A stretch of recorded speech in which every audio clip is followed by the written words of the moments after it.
Mom, can you pick me up? I'm scared. Welcome to MsMojo, and today we're counting down our picks for the top 10 over-the-top teen movie moments. You can't do that. Nah, girl, you can't do that. For this list, we'll be looking at the craziest and most exaggerated scenes from our favourite films aimed at younger audiences. Which teen movie scene took things way too far? Let us know in the comments. Number 10. The catfight in the bathroom. She's the man. There are plenty of moments in this soccer-themed Shakespeare update that could be described as over the top. The weight room seduction sequence, fake Sebastian's breakup scene, and the way Viola and Sebastian reveal their true identities are all zany. Is it just me, or does this soccer game have more nudity than most? While all these moments fit into the quirky nature of the comedy, there was one fight we could have done without. There was a point where a bathroom became a battle royale. Hello, Viola. Oh, this is not good. After Sebastian's ex-girlfriend Monique gets jealous of his love interest Olivia, they clash. Viola soon jumps in to team up against the ex. While starting a brawl could have made sense for Viola, the violent behaviour doesn't fit for Olivia. The fight also doesn't advance the story enough to be worth it. When debutantes disagree, they say it with their eyes. Number 9. The final carnival scene. Greece. While everyone seems to sing and dance at a moment's notice in Greece, the movie's still supposed to take place in a version of the real world. But the realism seems to go out the window for the final carnival scene. Tell me about it, stud. Although Sandy was too pure to be pink, she completely changes her wardrobe into something that even the other pink ladies don't wear. Her sudden change is followed by a truly baffling ending. How do you know? What do you mean, how do I know? After the final dance number, Sandy and Danny take to the skies in a flying car. Since the movie takes place in the 50s and not the far future, this scene comes out of nowhere. We don't think Danny is good enough with cars to make one fly. But this car could be systematic, hydromatic, ultramatic. Why could be grease lightning? Number 8. John Tucker's hormones. John Tucker must die. We definitely think John Tucker deserved some payback after dating multiple women at once and lying about it. However, we're not sure that any movie character had this over-the-top scene coming. We need him to understand what it feels like to be us. Right. And what's more terrifying to a man than not being manly? There's a sequence where the girls conspire to spike Tucker's protein shake with estrogen. After consuming the mixture, he starts craving chocolate and worrying about his weight. Tucker also gets extremely emotional and expressive about his feelings. Tucker, you okay? Can you finish the game? No. I'm anxious and bloated. My nipples hurt. The scene sails right past comedy by cramming way too many gendered stereotypes into one package. While Tucker's ultimate emotional breakdown is supposed to be hilarious, it just seems more mean-spirited. It's always me. We need you, John. Let's go, John. John! You're always yelling at me. You never listen to me. Number 7. Knock on Wood. Easy A. While we love Easy A, there are portions of the plot which stretch credibility to the breaking point. It's hard to believe anyone thought Olive and her friends Brandon hooked up when they were so bad at faking it. Don't stop! Oh!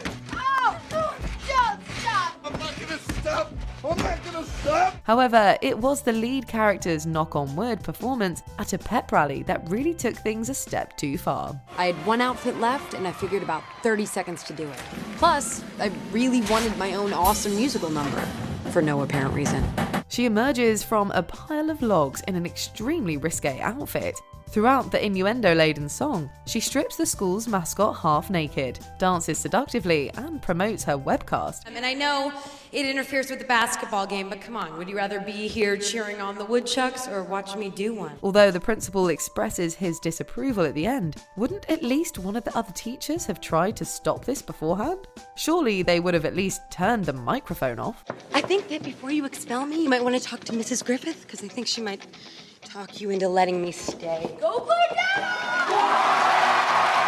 Number 6. Serenading Cat. 10 Things I Hate About You. It wouldn't take much for Patrick Verona to win us over. However, Kat Stratford was a tougher nut to crack. Well, you don't know. She could need a day to cool off.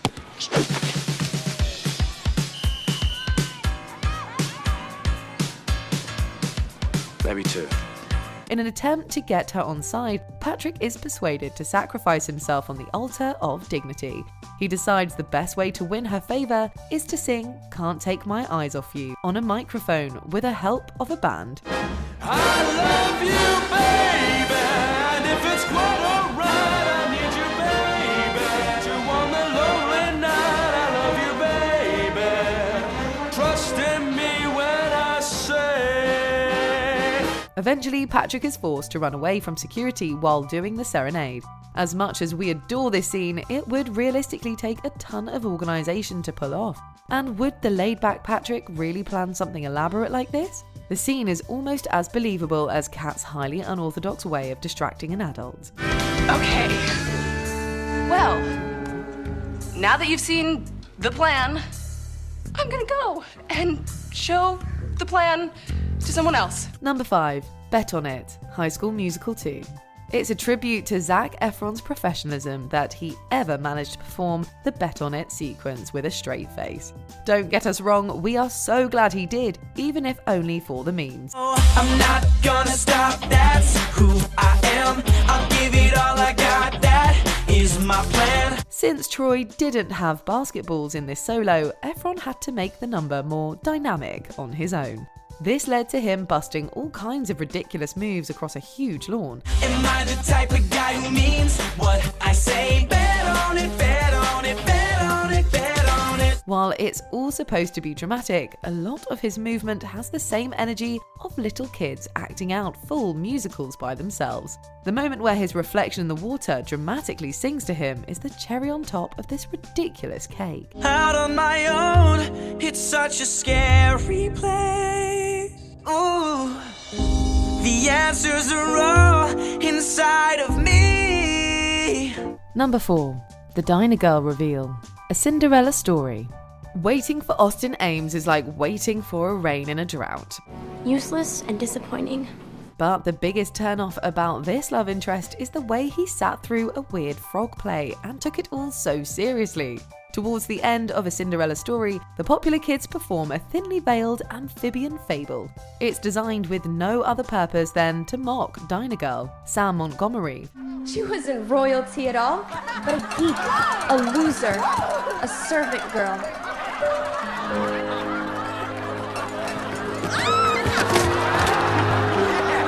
For some reason, the teachers seem to see no problem with this, even if the adults don't know who's being made fun of. They could probably piece together that someone is being publicly tormented. And why would so many students team up to make this happen? Overall, what kind of school would allow such a messed up sketch? Come on.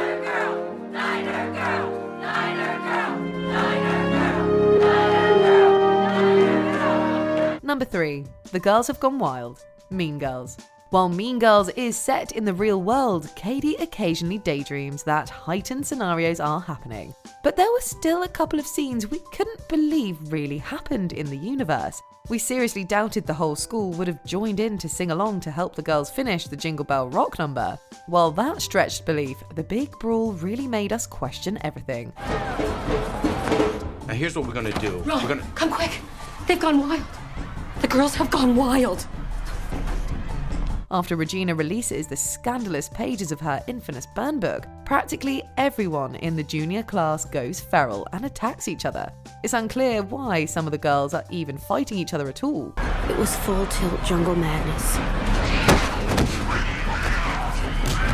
And it wasn't going away. Thankfully, a quick and probably very illegal fire alarm activation is all it takes to bring the brawl to an end. Hell no, I did not leave the South Side for this.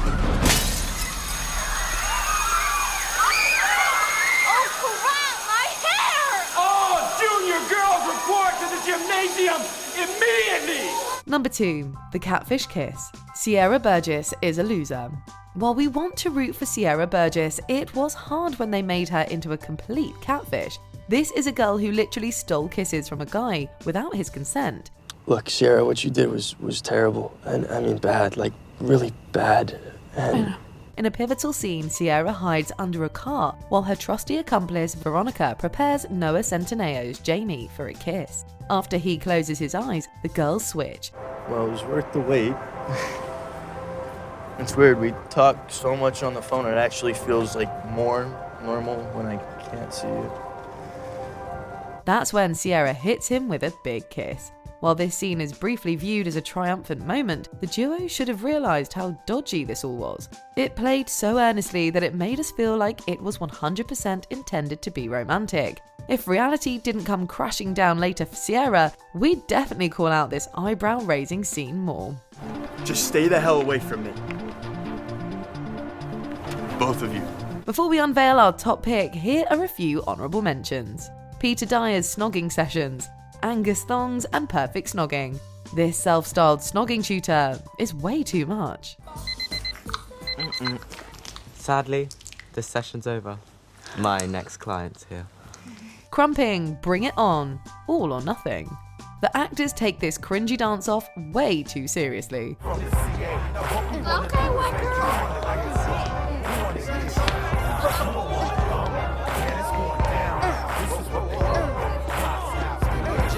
Shoe fight with Tyra, Hannah Montana the movie. Tyra turns a brief cameo into a masterclass in overacting.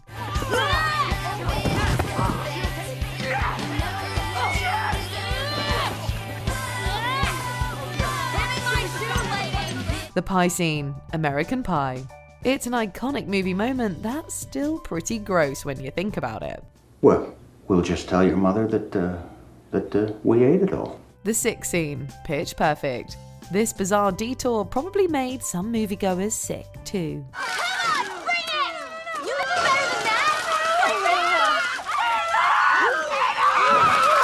Before we continue, be sure to subscribe to our channel and ring the bell to get notified about our latest videos. You have the option to be notified for occasional videos or all of them. If you're on your phone, make sure you go into your settings and switch on notifications.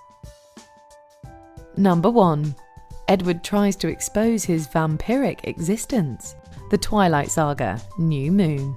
Teenage emotions can be intense, but since Edward Cullen has technically been 17 for almost a century, that excuse is well past its sell-by date. I just couldn't live in a world where you don't exist. After he becomes convinced that Bella is dead, the veggie vampire decides that he can't possibly live without her. Edward eventually dashes off to Italy to try and end his long existence. So you've made up your mind? I'm afraid your particular gifts are too valuable to destroy. The only way for him to succeed is for him to reveal himself to the world on a sunny day. Ultimately, Bella has to race to cover him up before he sparkles in the sunlight. The slow motion, shirtless Pattinson and dramatic shots make the serious scene laughable. Fortunately, it wasn't a stake to the heart of the successful franchise. Isn't that wonderful? I love a happy ending. Do you agree with our picks? Check out this other recent clip from MsMojo. And be sure to subscribe and ring the bell to be notified about our latest videos.